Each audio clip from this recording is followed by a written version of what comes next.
เหล้าในช่วงเข้าพรรษาทั้ง3 เดือนขอลาทั้งเหล้าและยาไม่ต้องผ่านไป3 วันทิศเคนทิศจันทร์และไอ้ทองมันหอบเหล้าเบียร์มาเป็นกองแล้วบอกไอ้ทองถูกหวยเราบอกว่าไม่เพื่อนยังรินให้ร่วมฉลองร่วมดีใจกับไอ้ทองแถมวันเกิดมันเสียด้วยงดได้3 วันแต่บุญเรานั้นไม่อำนวยสัญญาเมียไว้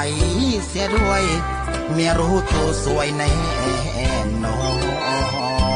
นงดเหล้า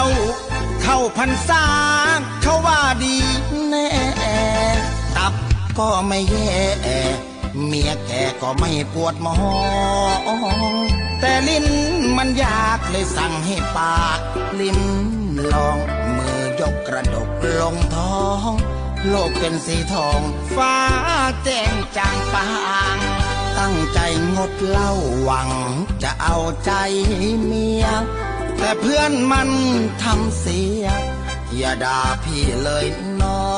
งนางถึงเลิกไม่ได้แต่พี่จะรินกินแค่บางๆจะเชื่อฟังเมียทุกอย่างแถมเพิ่มการบ้านให้นางทุกคืน